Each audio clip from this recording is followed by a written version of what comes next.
Class को study करना है, उसमें से कुछ स्टूडेंट स्कूल छोड़ जाते हैं, यानी हमारी लॉन्ग टर्म स्टडी में अगर कोई सब्जेक्ट छोड़ जाता है तो उसको अट्रिशन कहते हैं। एक्सियम ऐसी स्टेटमेंट जिसको हर कोई सही समझे।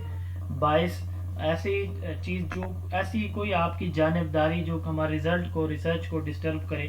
कोडिंग किसी चीज़ को किसी क्वालिटी को आप नंबर देते हैं, इसको कोडिंग कहते हैं। Boys 1 girls 2, red colour 1 green 2 yellow 3, ठीक है, इसको कोडिंग कहा जाता है। कॉन्फिडेंशियलिटी कि आपका जो डाटा है ये एक्सपोज नहीं किया जाएगा, इसको कॉन्फिडेंशियली राज में रखना। तो इसका मतलब ये होता है कि आपका डाटा जो है वो आप जिनसे लिया जा रहा है और जो डाटा है वो कॉन्फिडेंट रखा जाएगा।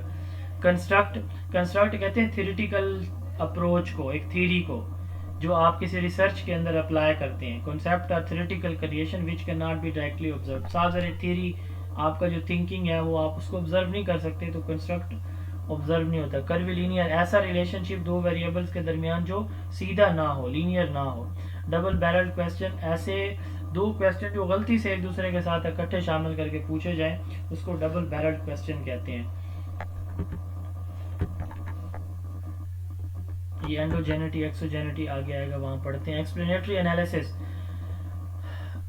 ऐसा एनालिसिस जो हमारा हाइपोथेसिस को फार्मुलेट और टेस्ट करने के लिए एनालिसिस किया जाता है, उसको एक्सप्लेनेटरी एनालिसिस कहते हैं। यूनिवेरिएट एनालिसिस ऐसा एनालिसिस जिसमें हम सिर्फ एक वेरिएबल का इफेक्ट देख रहे होते हैं, यूनिवेरिएट एनालिसिस होता है। मल्टीवेरिएट एनालिसिस ऐसा एनालिसिस जिसमें एक से ज़्यादा वेरिएबल, 2 3 4 एक से ज़्यादा इंडिपेंडेंट वेरिएबल का असर हम देख रहे होते हैं डिपेंडेंट पे।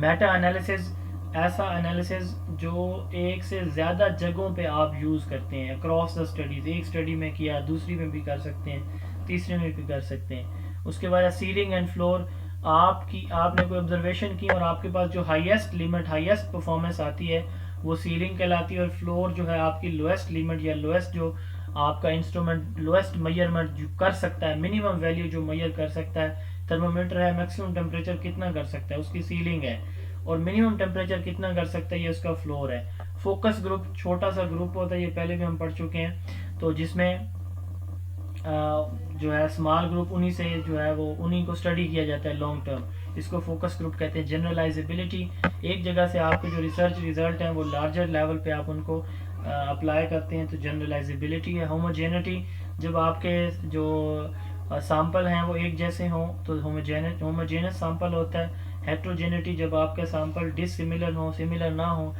मुख्तलिफ खसूसियात के हामिल आपका सैंपल हो, स्टूडेंट हो, तो ये है हेट्रोजेनिटी होती है। इंडिपेंडेंस दो वेरिएबल के दरमियान रिलेशनशिप को डिपेंडेंस बोलते हैं और रिलेशनशिप की एब्सेंस को इंडिपेंडेंस बोलते हैं। इंटरवेंशन या ट्रीटमेंट वो वेरिएबल जो आप डिपेंडेंट वेरिएबल के ऊपर अप्लाई करते हैं उसको आप इंटरवेंशन या ट्रीटमेंट वेरिएबल बोलते हैं, इसी को इंडिपेंडेंट भी बोलते हैं, हमने पढ़ा है पहले।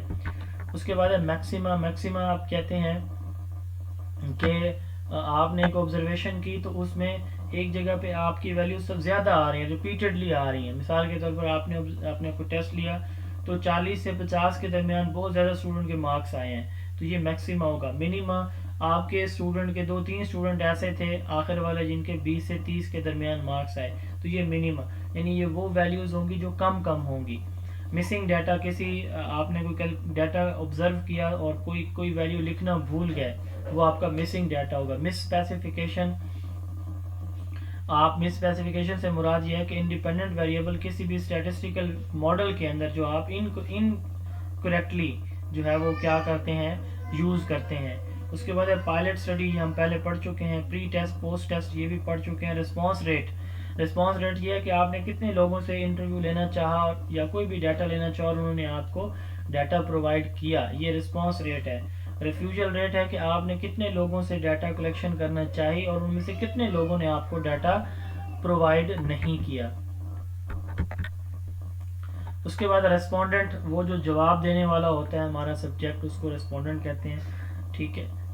और यही हमारे वैसे सब्जेक्ट भी होते हैं, सब्जेक्ट भी इनको कहा जाता है।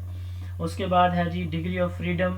It is the value in the final calculation of statistics that are free to vary. कुछ वैल्यूज ऐसी होती हैं जो चेंज होती हैं बहुत ज़्यादा, उनको डिग्री ऑफ फ्रीडम हम बोलते हैं। यानी आपकी ऑब्जर्वेशन में वैल्यूज़ वेरी कर रही होती हैं, तो ये डिग्री ऑफ फ्रीडम है कि कोई वैल्यू कितनी ज़्यादा फ्री करे। किसी के नंबर 20 आ रहे हैं, किसी के 80 आ रहे हैं। उसके बाद प्लेजरिज्म, आप किसी का डाटा उसकी इजाज़त के बगैर जो है वो यूज़ करते हैं, ये प्लेजरिज्म है। और फैब्रिकेशन क्या है, ऐसा डाटा आप प्रेजेंट करते हैं जो